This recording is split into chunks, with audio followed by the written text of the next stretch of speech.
உங்கள் அத்துணை பேருக்கும் என் அன்பின் இனிய வணக்கங்கள்.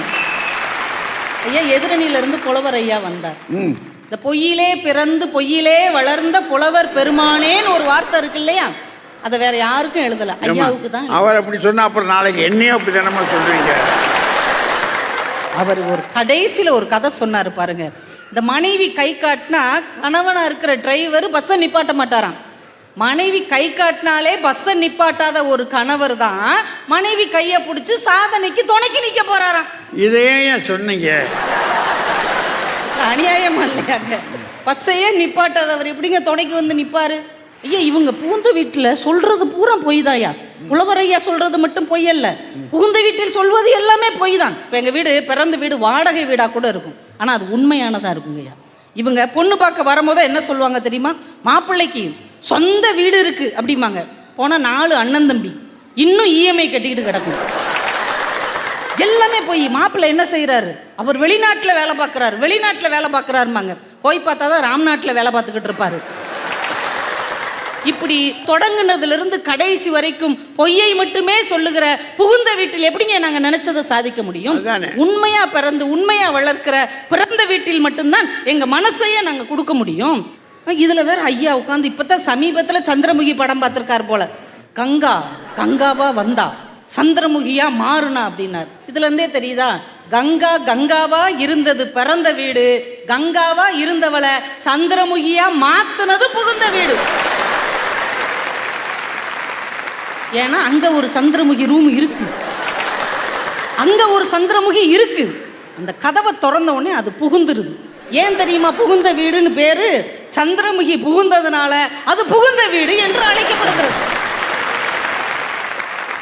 ஐயா, நாங்கள் பிறந்த வீட்டில் டிசம்பர் மாத குளிரில் கூட நாங்கள் கேட்டோங்கிறதுக்காக சொட்டர் போட்டுட்டு போய் ஐஸ்கிரீம் வாங்கிட்டு வர எங்கள் அண்ணன், அதுதான் எங்கள் பிறந்த வீடு. ஆனால் புகுந்த வீட்டில் ஏப்ரல் மாதம் கேட்டால் கூட ஏலியன்ஸை பார்த்த மாதிரி இறங்க பார்த்து ஐஸ்கிரீம்லாம் வாங்கி தர முடியாது, ஃப்ரிட்ஜில் ஐஸ் வாட்டர் இருக்கு, எடுத்து குடி. ஏமா இங்கே தாம்மா வீட்டுக்காரன்ற ஒரு வேலைக்காரர் இருப்பான். ஒரு வேலையும் செய்யாதவருக்கு பேருதாயா வேலைக்காரரு. எந்த சூழல்லையும் எங்க மனசை காயப்படுத்தாத வீடு தான் எங்க பிறந்த வீடு. நான் எங்க அம்மாட்ட கேட்டேன், அம்மா நான் ரொம்ப குண்டாயிட்டேன். யார் சொன்னது? கொஞ்சம் ஜப்பியா பூசண மாதிரி இருக்க அப்படின்னு. எங்க மாமியார் சொல்லுது, அதெல்லாம் நம்பாத, பூசணிக்காய் மாதிரி இருக்க, ஓவர் வெயிட், உடம்ப குறை அப்படிங்கிறாங்க. எந்த அளவுக்கு எங்க மனசை காயப்படுத்துறாங்கய்யா. ஆனா பிறந்த வீட்டுல எங்களை விட்டு கொடுக்கவே மாட்டாங்கய்யா. சாதாரணமாவே பாருங்களேன், பிறந்த வீடு நாங்க எதை சொல்லுவோங்கய்யா? அம்மா வீடு. புகுந்த வீடு மாமியார் வீடு. நம்ம ஊர்ல மாமியார் வீடுங்கிறதுக்கு என்ன அர்த்தம்? அவங்களுக்கு புரிஞ்சிருச்சியா, புலவர் ஐயாவுக்கு தான் இன்னும் புரியல. அப்ப அங்க இருக்கிறவங்க எப்படி மகிழ்ச்சியாவும் சாதனை செய்யறவங்களாவும் இருக்க முடியும்? ஐயா, பிறந்த வீடுங்கிறது ஸ்டேட் கவர்மெண்ட் மாதிரி. நம்ம லாங்குவேஜ், நம்ம மக்கள், நம்ம ஊரு, நம்ம வச்சதுதான் சட்டம். அது பிறந்த வீடு. புகுந்த வீடு சென்ட்ரல் கவர்மெண்ட் மாதிரி. நம்ம ஒன்று சொன்னால் அவங்க ஒன்று செய்வாங்க, நம்ம ஒன்று கேட்டால் அவங்க ஒன்று கொடுப்பாங்க, நம்ம ஒன்று நினச்சா அங்கே வேற ஒன்று நடக்கும். இப்படிப்பட்ட பொழப்புதாயா புகுந்த வீட்டில் எங்களுக்கு நடந்துக்கிட்டு இருக்கு. ஏன் பிறந்த வீட்டில் நாங்கள் சாப்பிட்டதுக்கு அப்புறம் தான் ஏன் மற்றவங்க எல்லாரும் சாப்பிடுவாங்க. ஆனால் மற்றவங்க எல்லாரும் சாப்பிட்ட பிறகு மிச்சம் இருக்கிறத சாப்பிட்றோம் பார்த்தீங்களா, அதுதான் புகுந்த வீடு. ஐயா, புகுந்த வீட்டில் சாப்பிட்டே எப்படி இருக்கீங்க? ஐயா, அவங்க பிடிக்காததெல்லாம் மிச்சம் போட்டு அதை சாப்பிட்டு இப்படி ஆயிட்டோயா. அதை சாப்பிட்டே இப்படி இருந்தா பிறந்த வீடுன்னா என்ன சும்மாவா? பிறந்த வீடு தாங்க என்ஜாய்மெண்ட்டு, புகுந்த வீடு கமிட்மெண்ட். 25 வருஷமா நாங்க விருப்பப்பட்ட எல்லாத்தையும் நிறைவேற்றி வைக்கிற ஒரு எங்க அப்பா.